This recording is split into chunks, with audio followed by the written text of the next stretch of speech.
mataas na pagpupuri, kadakilaan, kalwalatian, pagpasalamat ay tanging sa ating pinakamamahal na Panginoong Jesucristo po lamang. Praise God. At nagpaabot po tayo ng dobleng paggalang sa ating magulang sa mahal Panginoon, minamahal, nagyalang evangelista, Pastor Wilde Almeida, then time prophet of our loving God, doon din po ating beloved assistant Pastor Lina si Almeida at beloved Mama Dir, at ang kanilang ginutang turot aral na hindi po natin malilimutan. Praise God. At papaabot din po tayo ng magandang gabi po sa mga beloved children, the Almeida family, at sa inyong lahat, ang beloved preacher, beloved worker, sa lahat po ng beloved webcast viewer, at sa inyong lahat mga minamahal, magandang gabi po sa inyong lahat. Purihin natin ating dakilang Diyos. Mga minamahal, ako rin po magpapaabot ng papasalamat sa ating dakilang Diyos na binigyan ako ng pagkakataon ito na aking pasalamatan sa kabutihan ng ating dakilang Diyos sa buhay, na aking buhay mula po na maglingkod sa ating pinakamamahal na Panginoong Jesucristo. Praise God. Mga minamahal, way back year 1992, nung tawagin po ako ng ating dakilang Diyos sa pamagitan din po ng sakit, mga minamahal.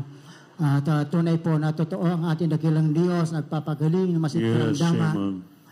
Mga minamahal, nagkaroon po ako ng sakit na bukol sa baga, cancer, sabi po ng doktor, mga minamahal. At nakuha ko po ito nung ako po ay naglilingkod na isang malaking kumpanya sa Holland, Hapag-Lloyd Company, na isang barko, mga minamahal. At nagserbisyo po ako doon ng 10 taon, year 1984 hanggang 94, mga minamahal. Ngunit doon ko naman nakuha ang sakit ko na yon, dahil doon pa ako natuto uminom ng alak, magbisyo, manigarilyo, mambabae, lahat ng mga uri ng mga bisyo ay natutunan ko roon, mga minamahal. At di ko namamalayan na yung mga bisyo na yan, yun po yung nagmula ng aking malaking problema na ano pat. Isang pagkakataon, mga minamahal, na ako'y sumpungin doon sa barko, ay pasintabi po sa mga kumakain. Nag-blow po ako ng dugo, mga minamahal, at ako po ay tinakbo agad doon sa hospital. At yun po ang sabi ng doktor, ikaw ay merong bukol sa baga, at kailangan ma-confine ka para ikaw ay ma-diagnose, magamot ng maayos. Kaya mga minamahal, ay kinumpine po ako doon sa ibang bansa. Sa loob na 3 araw, mga minamahal, ay nakita yung sakit ko at nung ma-x-ray at sinabi meron ng cancer sa baga at hindi naman ako pwedeng operahan dahil wala naman pipirma ng waiver. Kaya mga minamahal, ang sinabi ng doktor, injeksyonan ako ng mga matataas na volume na medisina. At yun ang nangyari, mga minamahal, ika-4 na araw, mga minamahal, ay nawala na yung bukol nung ako po ay i-x-ray. At alam po ninyo, mga minamahal, kinabukasan naman, hindi na ako makalakad. Yung pala, ay iba na yung kulay ko, mga minamahal, kulay dilaw na yung aking mata, katawan, kamay, lahat po ng aking kamay dahil doon sa bukol na sumabog, mga minamahal, nalasong na yung katawan ko. Kaya mga minamahal, ay pinauwi na ako dito po sa Pilipinas. Mabuti na lang, mga minamahal, kahabagan ng ating dakilang Diyos, yun din po ay paraan ng ating mahal Panginoon, sapagkat meron po akong kasama sa barko, mga minamahal, nagsishare sa akin ng Word of God, na dito sa Jesus Miracle Crusade International Ministry, anumang sakit, anumang klaseng problema, yan po ay lilutas, pinapagaling ng ating pinakamamahal Panginoon. Yes, praise the Lord. Manampalataya ka sa ating dakilang Diyos, ayon sa turo ng ating minamahal Evangelista Pastor Wilde Almeida. Kaya mga minamahal, bago ako umuwi, ay ibinigay sa akin yung address. Kaya hinanap ko pagdating dito sa Pilipinas, mga minamahal. Kaya pagdating ko sa Pilipinas, pagdating ko doon sa Amoranto, at tinanggap ko ang mahal Panginoon sa tubig, sa bautismo. At ako'y nangako naglingkod sa ating pinakamamahal Panginoon. Amen. At ako po ay pagkatapos ko mabautismuhan, nagulat na lamang po ako, bigla akong lumakas. Amen. Oh, glory to God. Hallelujah. Hallelujah. Yung pala, nakamtan ko na yung kagalingan, libre, walang bayad, nagmumula sa ating Amen. pinakamamahal Panginoon. Maging yung mga bisyo, mga minamahal, inalis na rin po sa akin ng ating dakilang Diyos. Sapagkat God. nung gumaling na ako, mga minamahal, ay nagpa-medical agad ako 3 weeks pa lang. Nagpa-medical na, nagulat yung may-ari ng kumpanya. Bakit?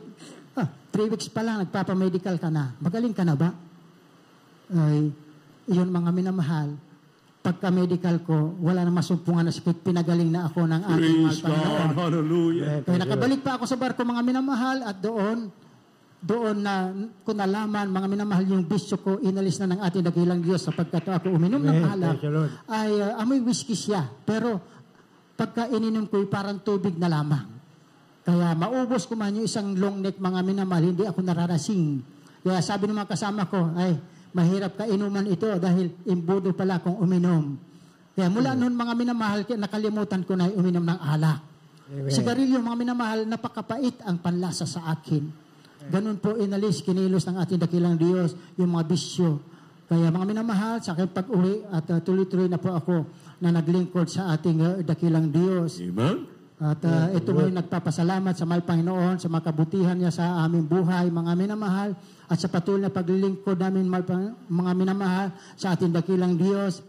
Meron pong mga himala, grabing himala ang pinakita sa aming buhay, lalo na sa akin mga minamahal. Nung mga nakaraang linggo lamang po, mga minamahal ay nagbibis na ako doon sa bahay bago mananghali. Buti na lang, hindi pa ako nakapananghali, mga minamahal, ay nagkakagulo doon sa kapitbahay namin. Tinawag yung beloved wife ko, yung pala may demon possessed doon sa kapitbahay namin. Pero mga bautismado na bagamat hindi po nakapaglilingkod ng maayos sa mahal Panginoon. At nag-demon possessed mga minamahal yung isa. Kaya bago ako pumunta ron mga minamahal ay nag-pray muna ako sa bahay. Nanalangin, nung inahabag sa mahal Panginoon, samahan tayo sa panalangin na ating minamahal Gagalang Evangelista, Pastor Wilde Almeida. At saka ako pumunta doon mga minamahal. Pagdating po doon, sinabi ko na magpatugtog na papuring awitin sa cellphone. At habang tumutugtog mga minamahal, ay yung demon possessed ay nagwawala. At yung mga kasambahay niya, mga minamahal, bautismado na, sinabihan natin sila na sila magbalik loob sa mahal Panginoon, patuloy na maglingkod sa ating dakilang Diyos upang hindi na darating sa kanila yung ganung pagsubok ng ating dakilang Diyos. At habang sinisiraan ko sila, mga minamahal, humaba bigla yung dila, yung demon possessed. Yung beloved wife ko naman, mga minamahal, mayroon siyang hawak-hawak na leaflets. Yung leaflets natin, mga minamahal, ay itinapal niya doon sa dila ng demon possessed. Ay biglang umurong yung dila dahil napaso doon sa leaflets, mga minamahal. Oh, glory to God. Hallelujah. Doon ko naman sinamantala na nilehans, mga minamahal, at yung pinatong yung Bible sa dibdib. At siya po ay nangisay at nakatulog, mga minamahal. Amen. Kaya nakatulog, mga minamahal, doon na po yung mga loved ones niya na sinabihan natin, mga minamahal, na yun ay paalala ng mahal Panginoon upang kailangan magbalik loob sila sa ating dakilang Diyos. Amen. At pinagpala sila mga minamahal dahil magising, payapang-payapa na siya. Wala na yung demon possessed.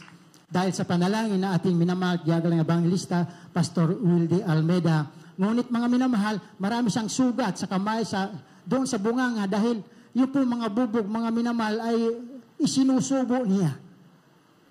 Pero kahabagan ng mahal Panginoon, siya po ay lubusang pinalaya ng ating dakilang Diyos. Amen. Kaya mga minamahal, maalala ko po tuloy noon pong atin pong umpisan aralan ang mga pulis dito po sa Dago po ng Valenzuela, year 2013, mga minamahal, panahon pa po ni ex-president Noynoy Aquino. At ang chief PNP noon, mga minamahal, ay si General Purisima. Yung panahon ng SAP 44, kung matandaan po natin. At mga minamahal, nangangaral po tayo sa kapulisan sa Valenzuela. Doon sa headquarter, mga minamahal, nagkaroon sila ng problema. Dahil sa headquarter, maraming departamento. Departamento ng intelligence, departamento ng operation, departamento ng radio, departamento ng community, departamento ng SOCO.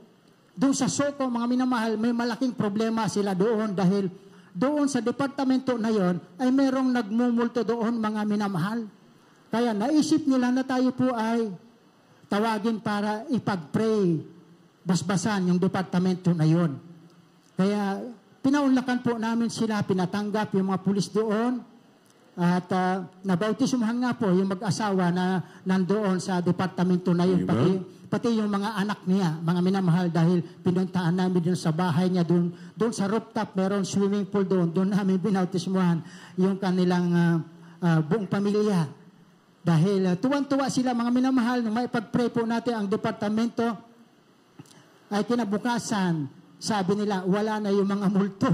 Oh, glory to God. Hallelujah. Yan po mga minamahal, dahil sa panalangin natin minamahal, gaya ng Evangelista, Pastor Wilde Almeida, lumayas yung mga multo na bumabagabag sa kanila doon.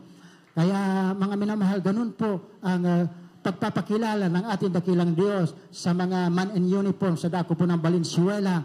Kaya nakilala nila mga minamahal ang ating pinakamamahal na Panginoong Jesucristo. Amen. At di natapos yun mga minamahal dahil sa nalaman nila na sa pamagitan ng prayer po at prayer na ating magulang sa mahal Panginoon, lumalayas yung mga masamang espiritu. Mga minamahal, yung isang pulis ay may bahay na 3 palapag at nag-request na i-bless din daw po yung bahay niya dahil meron daw pong multo doon sa rooftop ng bahay niya.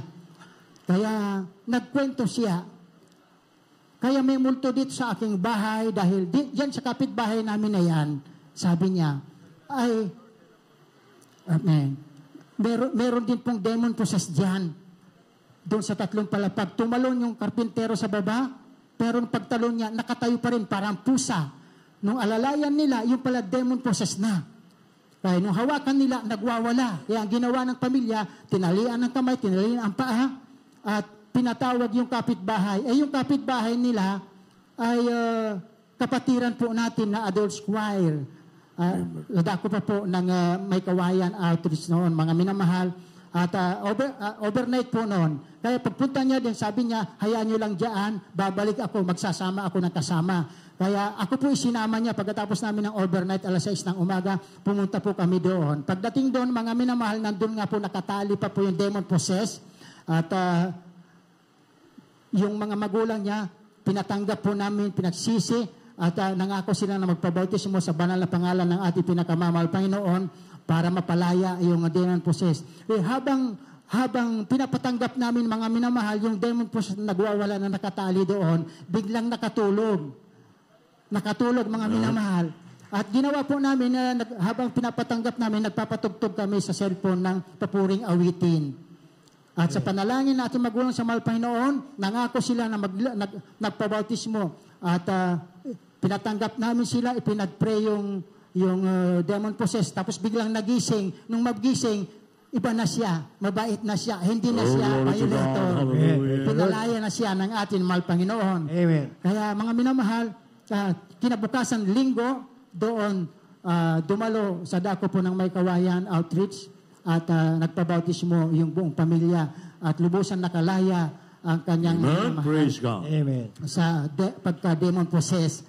Ganun po, minamahal, kabuti ng ating dakilang Diyos. Amen. Hindi lang doon natatapos mga minamahal, meron po tayong kapatiran na mayaman.